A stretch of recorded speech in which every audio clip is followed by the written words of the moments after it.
화두가 떠올랐을 때만 해도 과연 안전한가에 대한 의문이 컸습니다. 그러나 이제는 수소하면 효율적인 에너지라는 인식이 많이 생긴 듯한데요. 우리나라도 수소산업 육성에 팔을 걷어붙였지만 저비용 고효율의 에너지원이 되기 위해서는 해결해야 할 과제도 많습니다. 이번 주 산업뉴스인에서 수소산업이 가야 할 길에 대해 좀 더 알아보겠습니다. 스튜디오에 조양준 기자 나와 있습니다. 조양준 기자, 안녕하세요. 네, 안녕하세요.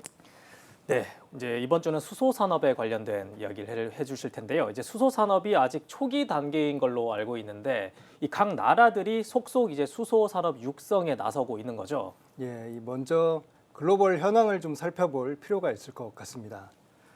올해 초까지 국가 차원의 수소 육성 로드맵을 발표한 나라는 총 30개입니다. 생각보다 숫자가 많은 편이죠. 한국을 비롯해 유럽 국가들, 또 중국과 일본 등 주요국들이 모두 포함되어 있습니다.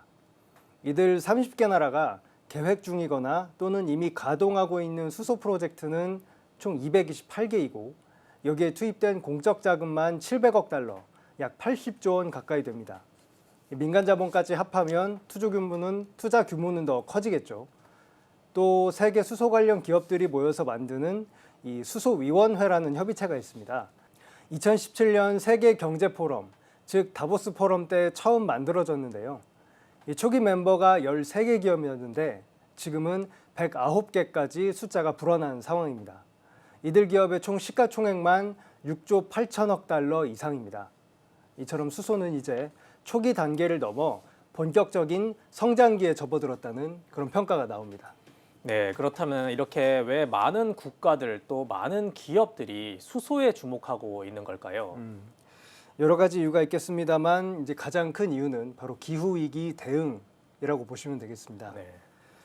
이 산업뉴스에서도 한번 전해드린 적이 있는데요. 이 탄소 중립이 세계적으로 거스를 수 없는 추세가 되면서 자연스럽게 석탄, 석유를 대체할 자원을 찾는 일이 중요해졌습니다. 또 늘어나는 탄소 비용을 고려할 수밖에 없습니다. 당장 유럽은 다음 달 탄소 국경세 법안 초안을 공개할 예정인데요. 자국보다 탄소 배출을 많이 하는 국가의 제품에 대해 관세를 매기는 것입니다. 이 대체 에너지 확보는 이제 먼 미래가 아니라 코앞에 닥친 숙제입니다. 수소가 바로 그 대체 자원이 될 수 있습니다. 물론 수소 자체는 저탄소지만 수소를 만드는 공정은 여전히 이산화탄소 배출이 많은 것이 현실입니다. 정유화학 공정에서 발생하는 부생수소, 또 천연가스를 가공해 얻는 추출수소를 그레이 수소라고 부르는 이유입니다. 그래서 주목받는 것이 그린 수소, 즉 수전의 방식으로 얻는 친환경 수소입니다. 물을 전기분해하면 탄소 배출 없이 수소를 얻을 수 있는데 여기에 쓰이는 전기를 태양광, 풍력 등 역시 탄소 배출이 적은 재생에너지로 발전하는 것이 바로 그린 수소입니다. 그런데 그린 수소 생산은 무엇보다 재생에너지 발전 비중이 뒷받침돼야 한다고 전문가는 말합니다. 우리나라는 이제 잉여 전력이 나오려 그러면 최소한 국내에 재생에너지 발전 비중이 한 10% 이상이 돼야 됩니다. 잉여 전력을 이용을 해서 그린 수소를 생산을 할 수가 있는데 이게 만약에 이제 재생에너지에서 그냥 생산되는 전기를 쓰게 되면 지금은 생산 단가가 너무 높아서 경제성을 갖지 못합니다. 네, 이렇게 이제 수소가 이제 환경적인 부분도 있지만 이제 수소 자체가 가진 어떤 강점도 있을 것 같은데요. 어떻습니까? 네, 수소는 에너지원이라기보다는 에너지 캐리어, 즉 에너지 저장소라고 볼 수 있겠는데요. 이 여유 에너지를 저장했다가 필요시 꺼내 쓸 수 있다는 장점이 있습니다. 현재 수소 자동차가 탑재한 연료 전지를 떠올리시면 될 것 같습니다. 또 앞서 말씀드린 수전해 방식은 무한한 자원인 물을 활용하는 만큼 쉽게 무한 동력을 얻을 수 있다는 것도 장점입니다.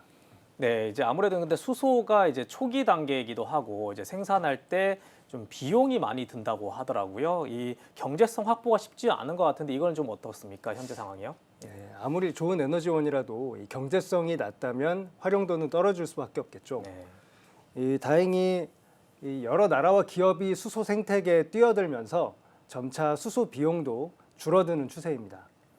이 컨설팅 그룹인 맥킨지는 오는 2030년이면 수소 생산 단가는 킬로그램당 최대 2.3달러, 2,570원가량으로 감소할 것으로 전망했습니다.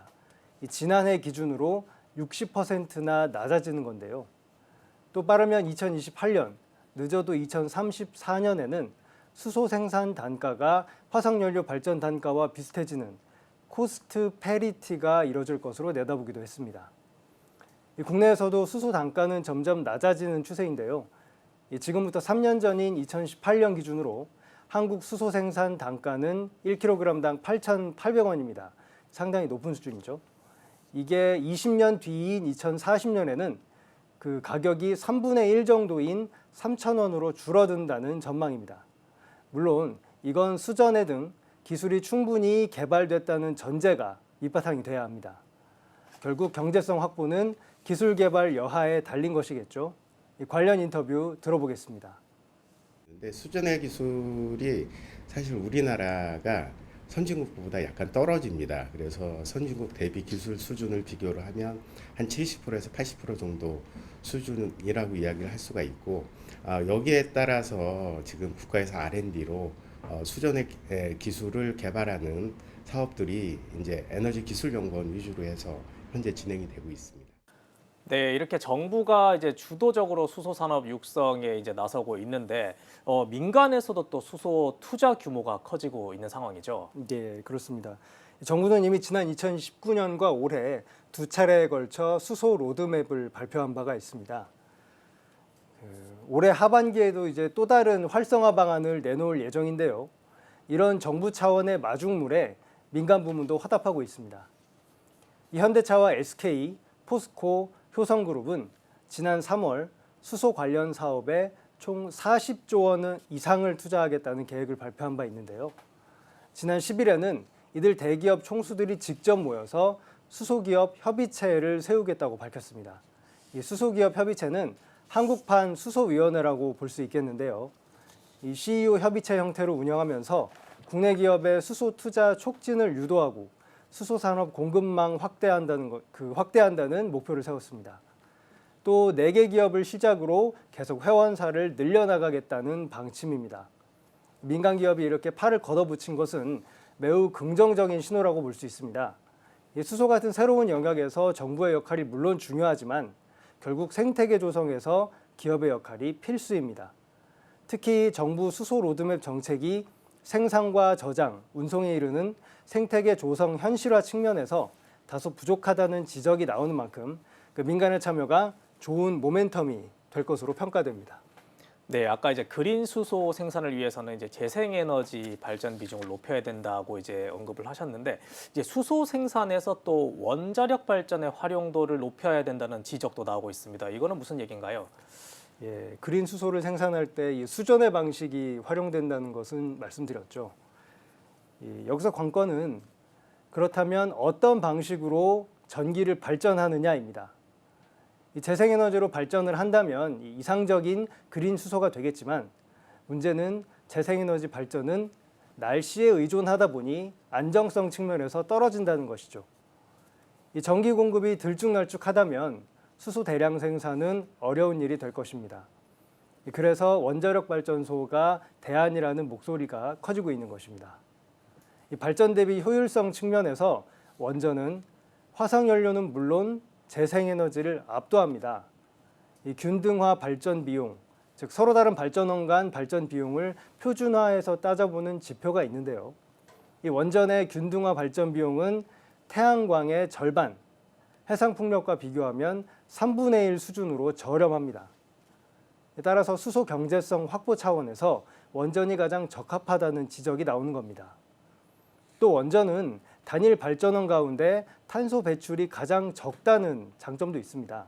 이 1kW시당 원전이 배출하는 이산화탄소량은 9g으로 1000g인 석탄, 450g인 천연가스는 물론 11g인 풍력, 44g인 태양광보다도 훨씬 낮습니다. 종합하면 탈원전을 핵심으로 하는 현 정부의 에너지 전환 정책은 정작 정부가 의욕적으로 추진하는 수소 로드맵과 엇박자를 내고 있다. 이런 비판을 받을 수밖에 없는 것입니다. 이 탈원전이라는 명분 때문에 수소 주도권을 선점할 수 있는 그 기술을 애써 외면하고 있는 셈이죠. 수소 활성화 측면에서도 탈원전 정책은 재고가 시급하다는 목소리가 나오고 있습니다. 네, 이제 재생에너지에 이어서 또 원전까지 좀 활용 방안을 폭넓게 넓혀야 된다고 이렇게 말씀해 주셨고요. 이제 거리에는 또 수소차가 늘어나고 연료전지 발전소도 이제 확대되고 있지만 좀 더 수소산업 발전하기 위해서는 시간이 좀 필요할 것 같습니다. 조양준 기자 수고하셨습니다. 네, 감사합니다.